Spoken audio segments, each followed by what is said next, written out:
નમસ્કાર દર્શક મિત્રો, શૈલેષ પંડ્યા ભીનાશ યુટ્યુબ ચેનલ પર પુસ્તક પરિચય કાર્યક્રમમાં આપનું સ્વાગત છે. હૃદયની ક્ષિતિજ પર ગુરુદત્ત ઠક્કર સાહેબના આ સંગ્રહ વિશે, ગઝલ સંગ્રહ વિશે મારે વાત કરવી છે. અહીં ફેમિલીનો ફોટોગ્રાફ છે. પ્રાપ્તિસ્થાન ગુરુદત્ત નવનીતભાઈ ઠક્કર, મારુતિનંદન, મોતીનગર, પાલડી, અમદાવાદ.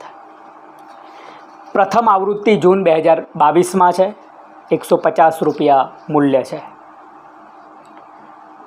અર્પણ એમણે પિતાશ્રીને કર્યું છે, ડૉક્ટર નવનીતભાઈ ઠક્કરને. કેળવણીકાર, સાહિત્યકાર, ઉમદા માનવ એવા મારા પ્રેરણામૂર્તિ વાલા પિતાજીને. ન થાય એ ઓઝલ કદી આંખ સામે, ન થાય એ ઓઝલ કદી આંખ સામે, સતત રહે તમારી છબી આંખ સામે. આંસુઓ પીને સતત દીધા કાયમ સ્મિત, હૈયે વલોણું ફેરવી વહેંચ્યા બસ નવનીત. વાહ! સરસ્વતી માનો શ્લોક મૂક્યો છે. નમસ્તે શારદે દેવી કાશ્મીર પૂર્વાસીની, ત્વામહમ પ્રાર્થે નિત્યમ વિદ્યાદાન ચ દેહી મેં. માતૃભાષાને વંદન. માં મળે ન માતણો પાલવ મળે, સ્વપ્નમાં પણ ગુર્જરી આ સૌ મળે. જ્યાં મળે એ શબ્દ હું ભેટી પડું, મા તરીકે તું મને હરભાવ મળે. ગુરુદત્ત ઠક્કર. ઋણ સ્વીકાર છે. સૌ એમના સાહિત્ય પથ પર જેમણે મદદ કરી છે એમનો બધાનો ઋણ સ્વીકાર કરે છે.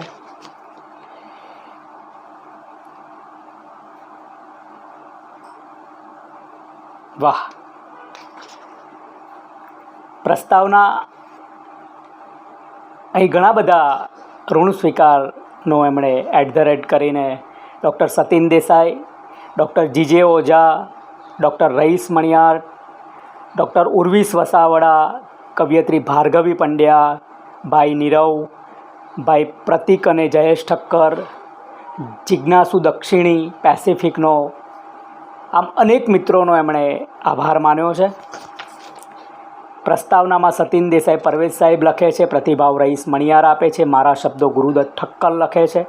અનુક્રમણિકા ગઝલ સંગ્રહ, પુસ્તક પ્રતિભાવ આવકાર નીરવ ઠક્કર, જયદીપ શાહ, અશોક પટેલ, દિલીપ ગઢવી, ભાર્ગવી પંડ્યા, ભાવેશ ભટ્ટ અને મારો પણ આવકાર છે. આમાં પરવેશ સાહેબ સુંદર પ્રસ્તાવના લખે છે. ગઝલ પારાયણ. ગઝલ ધરાતલે નિવાસ કરતા કવિ માટે હૃદય ક્ષિતિજના આરોહ અવરોહ નિત્યની પ્રદક્ષિણા સમૂહ આવશ્યક છે. જે કવિ એની ગહન કડી સાધે છે એ જ એના બોધ ઉચ્ચારણમાં ગઝલ વિષયક આવા શ્લોક રટી શકે છે. લખવું હોય તો શોધો મોતી દઈને ડૂબકી, પરપોટાસા અક્ષરથી કંઈ ગઝલ બને નહીં. કાગળ પર ઉર્મિની ભીની કલમ નિતારો, મતલા મકતા બંજરથી કંઈ ગઝલ બને નહીં. બિલકુલ સાચી વાત છે. બહુ અચ્છે.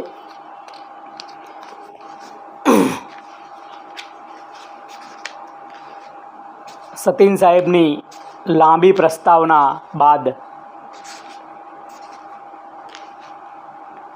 રઈસભાઈ ગુરુદત્ત ઠક્કરની સુરેખ ગઝલ સફર કરીને આસ્વાદ કરાવે છે.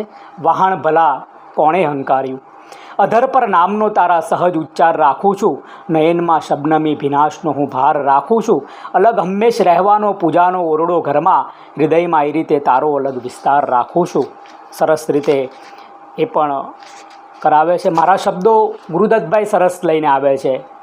દૂર દૂરની ક્ષિતિજે આપણા સૌ માટે હંમેશા વિસ્મયનો વિષય રહ્યો છે. કોઈ બર્ફીલા પર્વત હો, દરિયા કિનારે હો કે પછી કોઈ વન પ્રદેશે. આમ કહીને એ પોતાની વાત મૂકે છે. અનુક્રમણિકામાં 75 ગઝલો સમાવાઈ છે. પછી પ્રતિભાવો છે. આપણે 11મી ગઝલ મારે આપ સમક્ષ લઈ જવી છે. હવાઓ બાંધવાની છે, અગનને ઠારવાના છે, હવે મહેમાન જેવા માવઠા ઓવારવાના છે. હૃદય ઉઠતા બધા કેકારવો એકાંતમાં પરખી, ઘણાય દુનવાની કર્કશ અવાજો મારવાના છે. સુગંધો મુઠ્ઠીમાં લઈને, સંબંધો ચિઠ્ઠીમાં લઈને, બધા એડે ગયેલા અક્ષરોને તારવાના છે. ઉભરતા ઉર્મિના ઉભરાય અનાયાસે અટારીમાં, ઉજાગર શબ્દને કાગળ પર બસ ઉતારવાના છે. લઈને ટાંકડું કોમળ સમયના પથ્થરો પર, હવે તારે જ આ શિલ્પો સતત આવકારવાના છે. હવે તારે જ આ શિલ્પો સતત આકારવાના છે. બહુ અચ્છે કવિ. ખૂબ સુંદર ગઝલો થઈ છે. ઉર્વિસ વસાવડા પુસ્તકનો પ્રતિભાવ આપે છે.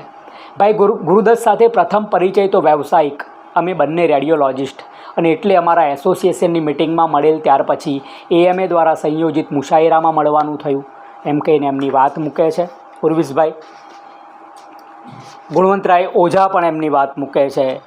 ભાવેશ ભટ્ટ પણ, નીરવ ઠક્કર એમના ભાઈ શ્રી એમને આપે છે, આવકાર આપે છે. જયદીપભાઈ આપે છે. ભાવેશ ભટ્ટ શું કહે છે? કવિશ્રી ગુરુદત્ત ઠક્કરનો મને પહેલો પરિચય ગાયક ગુરુદત્ત ઠક્કર તરીકે થોડા વર્ષો પહેલાં થયો હતો. મેં જેમ અગાઉ વાત કરી એ ગાયકીમાં પણ સુંદર કમાલ કરે છે.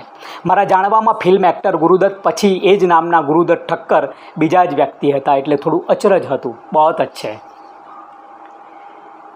પ્રિય ગુરુદત્તજી, મધુર યાદ, મારો આવકાર છે. આપણે પ્રથમવાર લગભગ સુર સમન્વયના કાર્યક્રમમાં અને ત્યારબાદ AMAમાં એક પુસ્તક પ્રાગટ્યમાં મળ્યા. આપનો ધીર ગંભીર સ્વભાવ સ્પર્શી ગયો. કવિતા માટે આબોહવા એકદમ માફક હતી. કવિતા પઠન પણ એટલું સુંદર, ભાવવાહી, ગઝલો પણ સુંદર લખો છો. આખરે મેડિકલ વ્યવસાયના લીધે લાગણી પણ તરબતર થઈને હૃદયની સ્થિતિ પર આવીને ઊભી છે. આવકાર સાથે અઢળક શુભેચ્છાઓ. આપનો જ વિનાશ. માતૃભૂમિને વંદન. સંજીવની તું, સત્વ તું, વાલા વતન મમત્વ તું, આ પ્રાણનું મહત્વ તું, મુજ તત્વ તું, સંતત્વ તું. ગુરુદત્ત, ક્યા બાત હે. છેલ્લા પૃષ્ઠ પર થોડીક તસવીરો મૂકી છે યાદ સ્વરૂપે. ગુરુદત્તભાઈનો જન્મ 1965માં, 2